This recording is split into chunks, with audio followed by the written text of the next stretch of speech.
Sports Central tonight.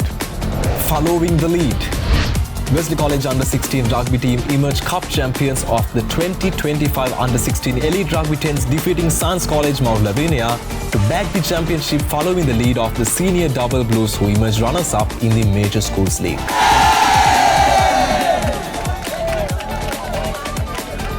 Indoor title.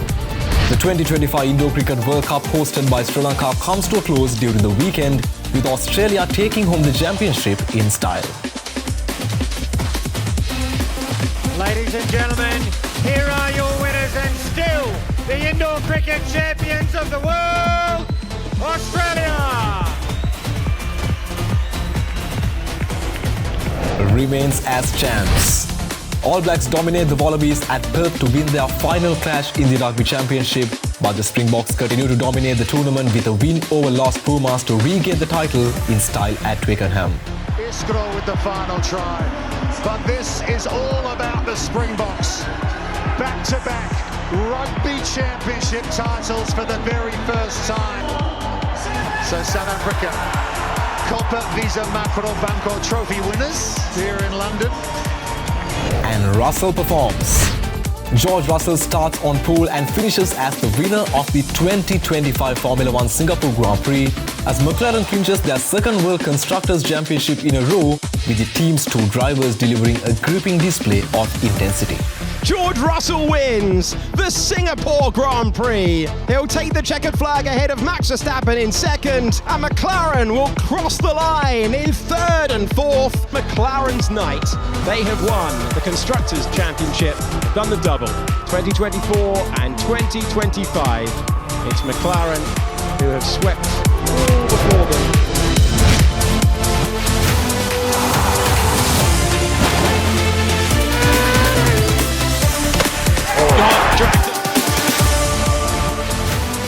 From Studio 24C, this is Sports Central. And now, here's Renut Varnasurya. Hello and welcome to Other Derana Sports Central. We're coming from a long weekend. We have sporting action covering all aspects in all parts of the world. So without further ado, let's kick things off starting with some schools rugby. Wesley College emerged the champions of the All-Ireland Under-16 Elite Rugby 10s 2025, defeating Science College 5-3 in the closing thriller at the St. Peter's College grounds in Bambalapitiya. 32 schools took part in this year's All-Ireland Under-16 Elite Rugby 10s organised by Sri Lanka Schools Rugby Football Association. The preliminary round matches were held at Ananda College's rugby ground in Rajagiri and St. Peter's College ground in Bambalapitiya. In the cup finals, Wesley College defeated Science College Mount Lavinia by 5-3. At Lemon, Science College led 3-0. However, the Double Blues staged a strong comeback, tightening their defence and turning up the attack to finish with a 5-3 victory. St. Joseph's College Maradana bagged the plate championship, defeating Asipatana College. The scoreline was 12-5. Meanwhile, Vidyartha College Kandy outclassed their art rivals Kingswood College by 14-0 to win the bowl championship. Ananda College beat DSN Anayaka College by 10-0 to take home the Shield championship.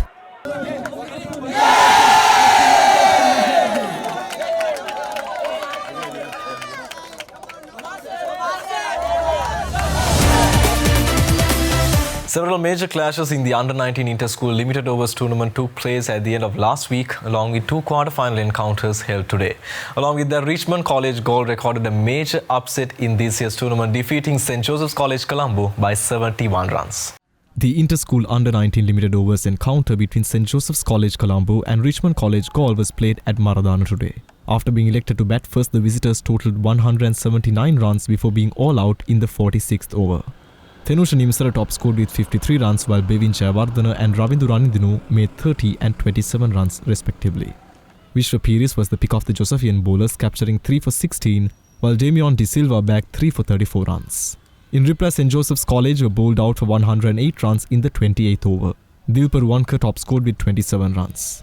In bowling for Richmond, Thendra Dias picked up 3 wickets for 41 runs, while Netuja Basitha, Minaga Aryadasa and Thenusha picked up 2 wickets each.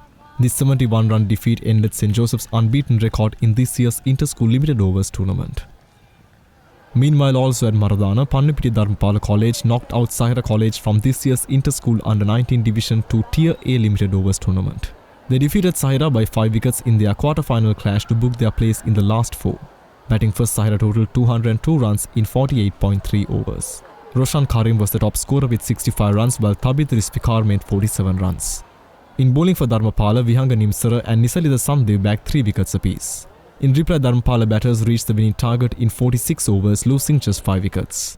Nulan Lakwidu anchored the Dharmapala innings with a superb knock of 80 not out in 99 balls, which included 8 boundaries. Nisa Ladeepa scored 34 ball 33 with 2 fours and 3 maximums. Nivnath Winsara made 35. A superb bowling spell of 6 for 61 by Gimhan Mendes helped St Thomas's College Mount Lavinia beat St Savatius College Matara by 4 wickets in Mount. Batting first, Savatius were bowled out for 173 runs in 37 overs. Opener Hishan Madhushankar batted through and remained 95 not out, while Sri Lanka youth cap Viran Shamudita made 26. Jed Namaravira and Avinash Fernando adding on 59 runs for the second wicket steadied the Thomian reply, although they lost opener Malit Rajapaksha for just 1 run. Jaden made 46 while Avinash top scored with 65 runs. Reshon Solomons remained unbeaten on 31 and the Thomians reached the target of 174 in just 42.2 overs, losing 6 wickets. Meanwhile in Kotahena, a fine all-round effort by Devapatiraja College Radgama defeated St Benedict's College by 30 runs in their inter-school under-19 limited overs encounter. Batting first, the visitors totaled 198 runs before being bowled out. Sandarumal Shan top scored with 70 while Yasirul Akshan also made 51. Arosha Situmina contributed with 32 runs. Mevan Dissanayaka captured 4 wickets for 31 runs while Manik Yadeshapriya bagged 3 wickets for 35 runs. Despite the Benedictines were in a winning mood, their hopes were dashed by Devapatiraja bowlers. Tehan Bithar with 65 runs and Trishen Silva with 34 runs were the only batters who could pose any threat to the bowlers. Eventually, the home team was bowled out for 168 runs in the 39th over. Sandarumal Shan was the pick of the bowlers for Devapatiraja College, picking up 4 wickets for 33 runs.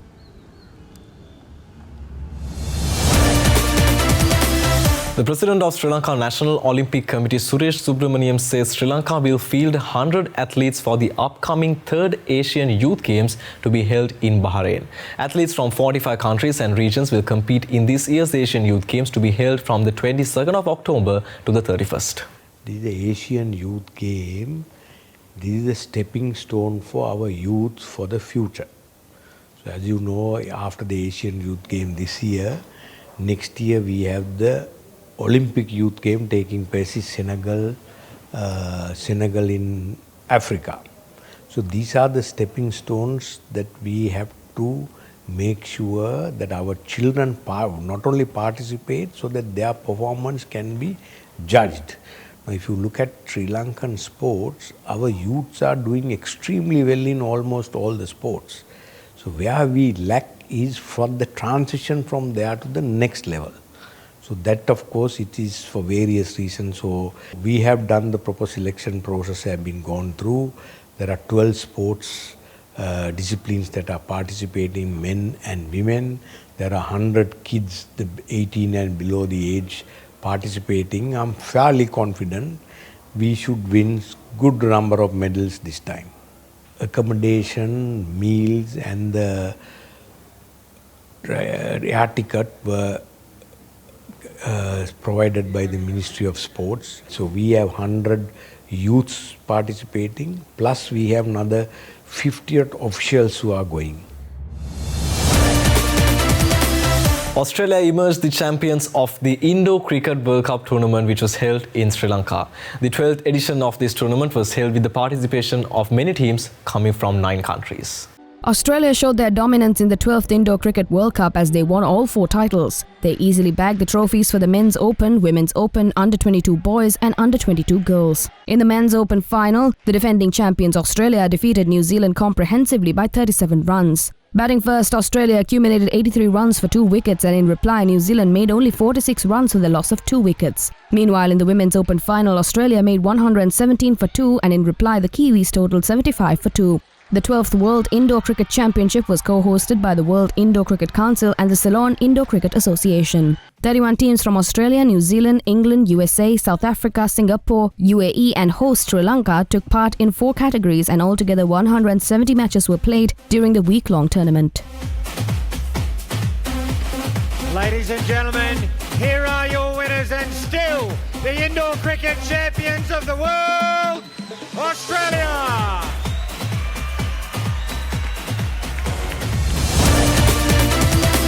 The finals of the Sri Lanka Badminton Novices Championship 2025 was held in Ratnapura recently.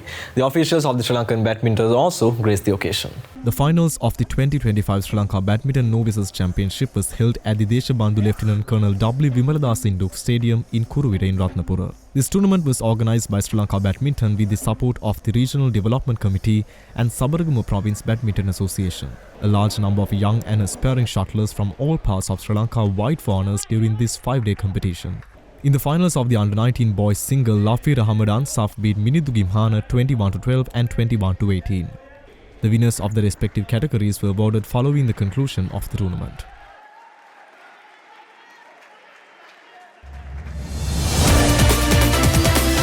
Well, we are heading into a short commercial break. More sporting highlights coming right after this. You are watching other Derana Sports Central.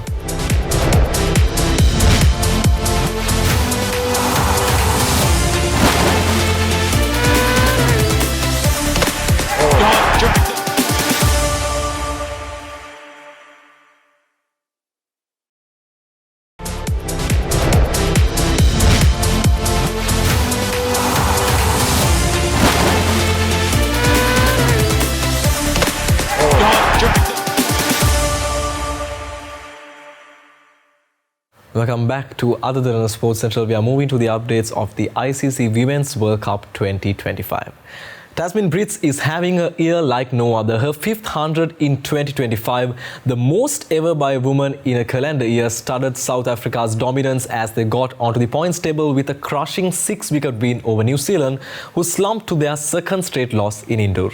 South Africa had only 232 to chase, was largely thanks to left-arm spinner Nonkululeko Mlaba, who was 4 for 40, triggered an alarming slide after Sophie Devine and Brooke Halliday threatened a jailbreak. After the pair had added a quick-fire 86 for the 4th wicket, New Zealand were coasting at 187 for 3 in 38 overs when Mlaba made big dents. Halliday contributed 45 of 37 in a terrific exhibition of sweeps and reverse sweeps before falling to one hit too many when she topped-edged a slog sweep of Mlaba at the start of the 39th over. However, Sophie Devine played a skipper's innings anchoring the New Zealand side with 85 runs, which came off 98 deliveries with 9 boundaries included. However, the middle order and low order could not shift any gears as New Zealand was bowled out for 231 runs. Is this an opportunity? Mlaba calls for it. Encouraging Brooke Halliday to go up and over. Catch! What a catch! Green got down early. Face so open. Wonderful strike. Marizan Cup. Oh, it's worth a shout, even at the top end. And gone. This has got to be the catch of the tournament. Watch her flying here, one-handed. Oh, the ball's pretty much hit her hand. To make a fist of the target, New Zealand needed early wickets, and they had one when Laura Wilwood, who plugged a stunner to end New Zealand's innings, was out LBW around her front pair to Jesker. That's got to be close. Impact is in line. Wickets are hitting. Signal out now, please. Thank you. But that was as much joy as they were derived over the next 2 hours as Brits put on exhibition with Sunloos for company. Tasmin Brits reached her century in style, taking South Africa close to the target. This time, Tasmin Brits with a prolific run of scores. Her 4th 105 innings, her 5th this year. See South Africa. Sunloos on the other side held the wicket, solidifying a great top-order partnership for South Africa. Brits fell soon after getting to her century, bowled attempting to pull a skiddy length ball off Lia Tahuhu. Loos raced the winning runs with a lofted hit over extra cover, finishing unbeaten on 81 runs. For 69, South Africa come back strongly against New Zealand. The T20 World Cup champions. Win by 6 wickets. And also within the 41st over as well. So that'll help out the net run rate for South Africa. Moving to this year's final updates from the Rugby Championship now.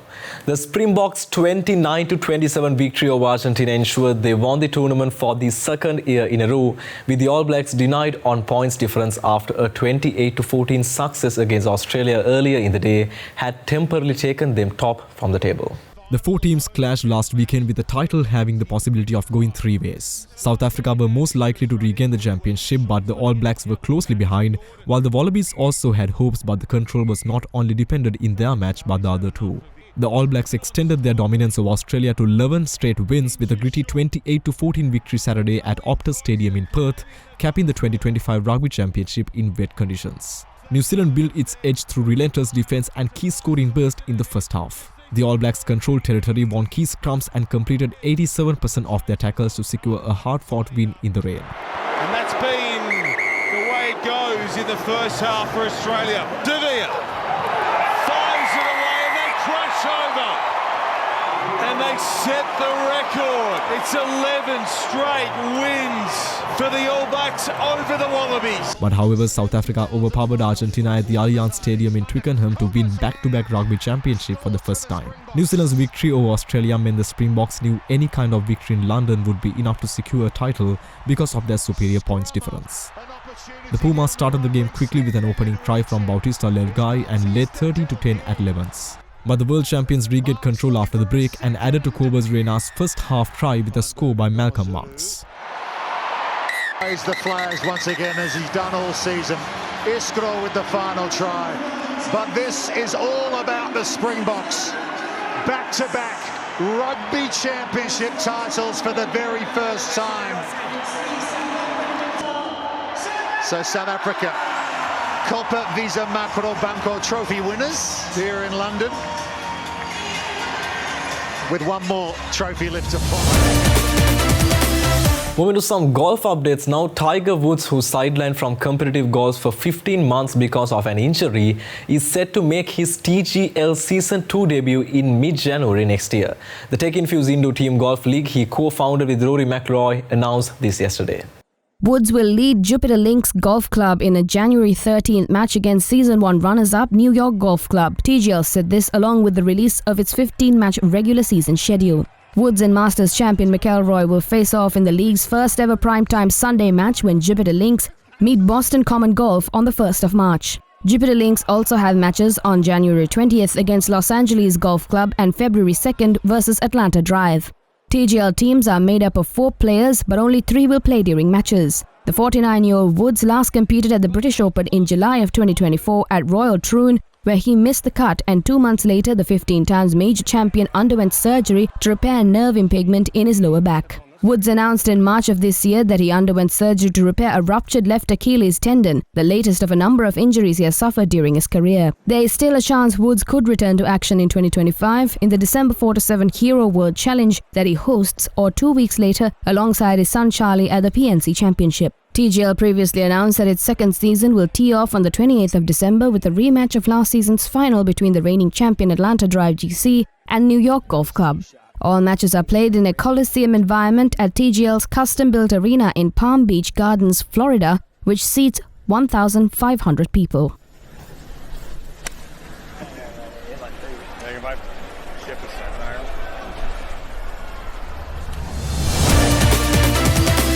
To have another short commercial break, more highlights coming on the other side. You're watching Other Derana Sports Central. We'll be right back.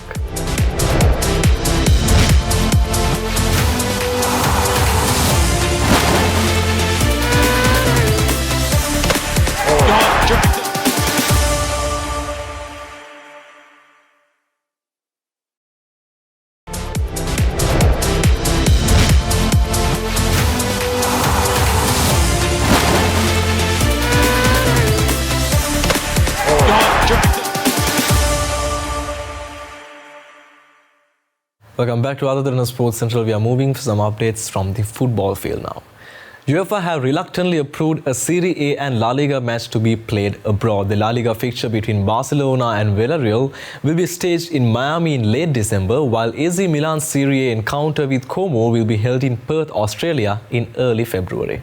The European governing body confirmed this yesterday. Milan opted for a foreign location as their San Siro stadium will be unavailable as both the city and the stadium prepare to host the Winter Olympics opening ceremony on the 6th of February. Spain's La Liga has been pursuing their transatlantic vision for almost a decade, emulating the strategy employed by the NFL and NBA to establish themselves in other markets. UEFA said its executive committee had reluctantly approved the move as an exception, stressing that FIFA's regulatory framework, still under review, lacks sufficient clarity and detail, and reiterating that it remains opposed in principle to such matches. UEFA President Alexander Kaferin said in a statement that league matches should be played on home soil and anything else would be disenfranchised. UEFA President Alexander Seferin said in a statement that league matches should be played on home soil and anything else would disenfranchise loyal match-going fans and potentially introduce distortive elements in competitions. UEFA said it was regrettable to allow the two matches to go ahead, describing the move as exceptional and not a precedent, reaffirming its commitment to protecting the integrity of national leagues and keeping football rooted in its home environment. Italy's Serie A welcomed the decision, with league president Ezio Simonelli noting that while the unavailability of San Siro had created a contingency, it also offered an opportunity for fans in Perth to experience Italian football live. He added that the matches would help boost international visibility and expand the fan base of both teams and Italian football, acknowledging the challenges for supporters with the games taking place nearly 13,800 kilometers away and 6 hours ahead in time. Meanwhile, striker Harry Kane has indicated that he is open to extending his stay at Bayern Munich beyond 2027 when his current contract ends, saying his desire to return to the Premier League has dimmed. Kane has set a string of records since joining Bayern from boyhood club Tottenham Hotspur in 2023, scoring 103 goals in 106 appearances across all competitions and winning the Bundesliga and German Super Cup. His performances have ignited transfer speculation, with the 32-year-old having a reported €67 million release clause in his contract. Asked about extending his contract, Kane told British media that he could definitely see that, and he spoke openly a couple weeks ago that he has not had those conversations with Bayern yet. Last month, Tottenham manager Thomas Frank said there were many supporters who would like to see Kane return to the Premier League, where he's the second highest scorer of all time with 213 goals, 47 behind Alan Shearer. Kane stated that in terms of the Premier League, he doesn't know, and if they had asked him when he first left to go to Bayern, he would have said for sure he would come back. Captain Kane is part of the England squad, which will host Wales in a friendly on Thursday at Wembley before heading to Riga to play Latvia in the World Cup qualifier on the 14th of October. 5 match days. Harry Kane once more poised and set for Bayern. Harry Kane! Finally tonight, moving to the Formula One circuit, George Russell won the Singapore Grand Prix and McLaren sealed the defense of their Constructors' Championship for the second straight year. But however, there was drama between the team's drivers Lando Norris and Oscar Piastri after they made a contact in the opening lap, to frustration of the championship leader. And the Singapore Grand Prix is underway. Norris had a storming start but lightly collided with teammate Oscar Piastri on the opening lap to take third, where he would finish the race behind Max Verstappen following a hard-fought battle for second. Piastri had to settle to fourth as he sees advantage over Norris to cut to 22 points in the title race, but McLaren seized the defense of Constructors' Championship with 6 rounds to go, a joint record for the earliest that title has been won. The celebrations were slightly overshadowed though by the early McLaren drama, where Norris got his elbows out from 5th off the grid by overtaking Kimi Antonelli immediately after then teammate Oscar Piastri into turn 3, brushing back over Verstappen and crucially nudging Piastri out wide. The Australian was furious with the move, stating that's not fair on the radio, and hinted Norris had broken McLaren's racing rules of engagement. However, the day was won by George Russell as his recent form paid off at Singapore. George Russell wins the Singapore Grand Prix. He'll take the checkered flag ahead of Max Verstappen in second, and McLaren will cross the line in third and fourth. McLaren will retain their crown. They are the Constructors' Champions of 2025. Defending champion Max Verstappen, however, still remained on the top, finishing at P2, while Lando Norris ended P3 and tabletop Oscar Piastri finished at P4. Oscar Piastri still leads the standings with 336 points, but his teammate Lando Norris is few points behind at number 2 with 314 points. 4-time world champion Max Verstappen holds the third spot with 273 points. However, it wasn't a bad day for McLaren, as the constructor was able to bag the world championship for the second year in a row, first after 1990 and 1991. The drivers will return next weekend at the United States Grand Prix. Amazing to get a win here, because this track has not been my best friend over the years, most of the time through my own doing, so I felt that I had a bit to make amends here. And then obviously it is the most physical track of the season, and it's the longest race of the year. You know, it's half an hour longer than the race in Monza, 4 races ago, so by the end I was destroyed. I lost almost 4 kilos, so I was glad to cross the line in the lead. McLaren's night. They have won the Constructors' Championship. They've done the double, 2024 and 2025. It's McLaren who have swept all before them out of the way to claim the largest trophy at the end of the season. There will be celebrations for Zach Brown, for Andrea Stella. McLaren, world champions once again.